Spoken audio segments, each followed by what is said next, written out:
तर मनोज जरांगेंनी सरकारला आणखी थोडा वेळ द्यावा अशी मागणी मंत्री शंभूराज देसाईंनी केली आहे। तर आरक्षणाबाबतचं काम अंतिम टप्प्यात असून संयमाने घेतलं तर 100% मराठा समाजाला आरक्षण मिळेल असं भाजप नेते आणि मंत्री गिरीश महाजन यांनी म्हटलंय।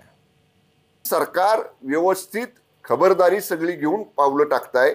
माझी परत काल विनंती केली तीच विनंती आज सुद्धा आम्ही करू की सरकारला या ठिकाणी वेळ दिला गेला पाहिजे।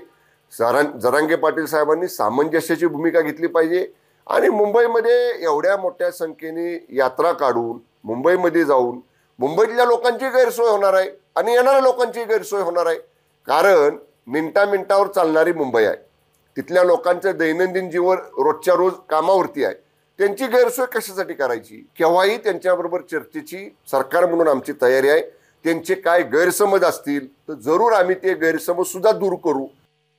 जरांगे पाटीलांनी कूच केलेलीच आहे। आता 20 तारीख आहे तरी सांगितल्याप्रमाणे ते निघालेले आहेत। माननीय मुख्यमंत्री महोदयांनी आता एक बैठक घेतलेली आहे, त्या संदर्भामध्ये काय मार्ग निघतो मला वाटतं त्या बैठकीनंतर कळेल। पण शासन, मी पुन्हा सांगेल की शासन या बाबतीमध्ये अतिशय प्रयत्नशील आहे। या शासनाला आता आरक्षण द्यायचंच आहे।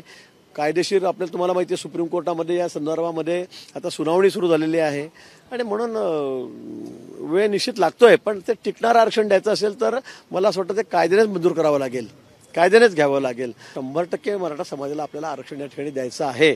शासनाची तयारी झालेली आहे।